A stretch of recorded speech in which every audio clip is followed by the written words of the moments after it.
నమస్తే. ప్రస్తుతం నాతో పాటు చేనేత వైస్ చైర్మన్ అనిత గారు ఉన్నారు. మేడం, ప్రధానంగా కేటీఆర్ మాట్లాడుతూ 3 సంవత్సరాలు అవుతుంది.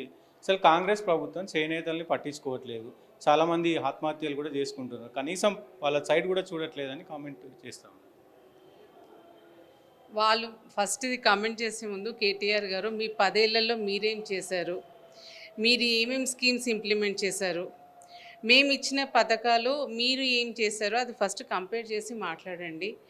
మీరు మీ పీరియడ్లో ఎన్ని క్రైసిస్ వచ్చాయో, మెయిన్ సిరిసిల్ల, గద్వాల్, పోచంపల్లిలో ఎలాంటి పవర్ కట్స్ కానివ్వండి, ఫైనాన్షియల్ బెనిఫిట్స్ ఏమి కాలేదు, ఆ టైంలో జరిగిన సూసైడ్ కేసెస్ కానివ్వండి, ఇప్పుడు అలాంటివి ఏం లేవు. ఇప్పుడు ఆల్మోస్ట్ అందరు కూడా దే ఆర్ వర్కింగ్. ఈవెన్ మన సిరిసిల్లలో ఇది టెక్స్టైల్ పార్క్ కానివ్వండి, అన్నీ కూడా ప్రాపర్గా రన్ అవుతున్నాయి. అది కాకుండా మీరు చెప్పినట్లుగా పథకాలు మేము ఆపేసాము అనడం అది చాలా తప్పు. పథకాలు అవే ఉన్నాయి, దాన్ని మేము ఇంకా బెటర్ చేసాము, దాన్ని ఇంప్రూవ్ చేసి పబ్లిక్కి ఇస్తున్నాం. మీరు చేసినట్టుగా 59 ఇయర్స్కే పథకాలు వాళ్ళకి బీమా అనేది మీరు ఒక ఏజ్ లిమిట్ అని పెట్టారు. మేము ఏజ్ లిమిట్ బార్ తీసేసి ఎనీ ఏజ్, ఎందుకంటే మా వీవర్స్ మోస్ట్లీ అబౌవ్ 60 వాళ్ళే ఎక్కువ మంది వీవింగ్లో ఉన్నారు.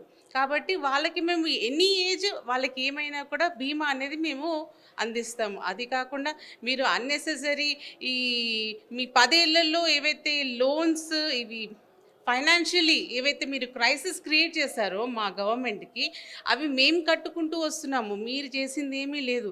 మీరు వాళ్ళకి ఇవ్వాల్సిన అమౌంట్ వీవర్స్కి, ఈ ఆ టైంలో ఉన్న బతుకమ్మ చీరల కాంట్రాక్టర్స్కి డబ్బులు ఇవ్వకుండా మీరు కాళేశ్వరం కాంట్రాక్ట్లకి వీళ్ళకి ఇచ్చారు తప్పితే వీళ్ళకి ఇవ్వలేదు. వీళ్ళకి మేము ఇప్పుడు లోన్స్ వాళ్ళకి బిల్స్ అని మేము క్లియర్ చేస్తున్నాము. మీరు అనే ముందు కొంచెం ఆలోచించి చెప్పండి. పబ్లిక్ అందరికీ తెలుసు, కాంట్రాక్టర్స్ కానీ వీవర్స్ కానీ అందరికీ తెలుసు మీరు ఏం చేశారో మేమేం చేస్తున్నాము. అదే కాకుండా మీరు జిఎస్టీ వేవ్ ఆఫ్ చేయాలా అని మాకు చెప్తున్నారు. అది ఎక్కడ మీ పీరియడ్లో కూడా జిఎస్టీ ఉండే 5%, అప్పుడు అడగలేదు ఎందుకు, ఇప్పుడు ఎందుకు గుర్తొస్తుంది మీకు? అది కూడా సెంట్రల్ గవర్నమెంట్ది, అది మేము స్టేట్ గవర్నమెంట్ నుంచి కాదు, మా సైడ్ నుంచి మేము ఫైట్ చేస్తున్నాం. అది ఎగ్జామ్షన్ చెయ్యాలి, వీవర్స్ మీద ఆ ప్రెషర్ ఉండొద్దు అని మేము మా సైడ్ నుంచి మేము ట్రై చేస్తున్నాం. మీరు వీవర్స్ సైడ్ నుంచి ఎలాంటి స్కీమ్స్ కానివ్వండి మేము ఇంప్లిమెంట్ చేస్తున్నాం. అది కాకుండా మహాలక్ష్మి స్కీమ్ కానివ్వండి, బస్సులు కానివ్వండి, ఫ్రీ బస్ కానివ్వండి, ఎలక్ట్రిసిటీ కానివ్వండి, గ్యాస్ కానివ్వండి, అందరు వీవర్స్ ఫ్యామిలీస్ అందరు బెనిఫిట్ అవుతున్నారు. వాళ్ళకి కావాల్సిన పెన్షన్స్ అన్నీ కూడా అందరు రిజిస్టర్ చేసుకుంటున్నారు. రిజిస్టర్ అయిన వాళ్ళందరికీ కూడా మేము అందజేస్తున్నాం. మీరు ఇక్కడ గతంలో అంటే కాంగ్రెస్ ప్రభుత్వం ఉన్నప్పుడు, తెలంగాణ రాకముందు కూడా చేనేతల పరిస్థితి చాలా దయనీయంగా ఉంది. సో బీఆర్ఎస్ వచ్చిన తర్వాత, ఈ ప్రభుత్వం వచ్చిన తర్వాత మేము చాలా చేసినాము. సో గతంలో మస్కట్, దుబాయ్ పోయేటోళ్ళు వీళ్ళందరూ కూడా సో ఇప్పుడు బంద్ చేసిరు. మళ్ళీ కాంగ్రెస్ ప్రభుత్వం వచ్చిన తర్వాత పోతున్నారు అని చెప్పి కూడా మాట్లాడుతున్నారు కదా. అలాంటిది ఏం లేదండి. అది అలాంటి వాళ్ళకి ఆల్రెడీ మేము బెనిఫిట్స్ ఇస్తున్నాం. అది కాకుండా వాళ్ళ పిల్లలని కూడా మేము ఇప్పుడు కొండ లక్ష్మణ్ బాపూజీ ఇన్స్టిట్యూట్ ఆఫ్ ఇది టెక్నాలజీ అనేది అక్కడ కూడా వాళ్ళ ట్రైనింగ్కి పంపించి వాళ్ళ పిల్లలను కూడా నెక్స్ట్ జనరేషన్ని కూడా రెడీ చేస్తున్నారు వీవర్స్గా. వీళ్ళు ఏమి బయటికి పంపించడానికి ఏమి రెడీ చేయలేదు.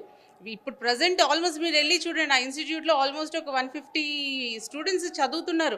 నెక్స్ట్ జనరేషన్ కూడా వీవర్స్ రెడీ అవుతున్నారు. ఎవరు ఎక్కడికి వెళ్ళట్లేదు, ఇక్కడే వాళ్ళకి కావాల్సిన బెనిఫిట్స్ అనేవి దొరుకుతున్నాయి. అది కాకుండా ఈ 1000 శారీస్ అనేది కూడా మేము ఇంప్లిమెంట్ చేసి వాళ్ళకి ఉపాధి ఇస్తూనే ఉన్నాం, వాళ్ళకి వర్క్ అనేది ఇస్తూనే ఉన్నాం. మీరేమో దాదాపు ఇప్పుడు 3 సంవత్సరాల దగ్గర వస్తుంది, సక్సెస్ఫుల్గా ముందుకు పోతున్నాం. నెక్స్ట్ రేవంత్ రెడ్డి గారేమో 2034 వరకు నేనే ఉంటాను అంటుంది. కానీ గ్రౌండ్ స్థాయిలో మీరు వెళ్ళినప్పుడు, మీరు అన్నీ తిరుగుతుంటారు కాబట్టి, ప్రతి జిల్లాకు తిరుగుతారు కాబట్టి, గ్రౌండ్లో కాంగ్రెస్ వేవ్ ఉంది అనుకుంటురా? డెఫినెట్లీ అండి, ఎందుకు లేదు. ఇప్పుడు వీళ్ళకి నూలు ఫ్యాక్టరీ ఏదైతే ఉందో సిరిసిల్లాలో వాళ్ళు స్టార్ట్ చేశారు.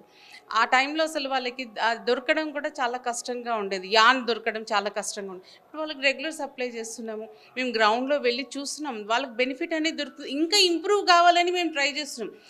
వీవర్స్ ఇంకా ఇంప్రూవ్ కావాలి. మా సైడ్ నుంచి, గవర్నమెంట్ సైడ్ నుంచి సీఎం గారు ప్రతిరోజు కష్టపడతానే ఉన్నారు. స్కీమ్స్కి సంబంధించి బెటర్మెంట్ చేస్తున్నారు, కొత్త పథకాలను కూడా తీసుకొని వస్తున్నారు.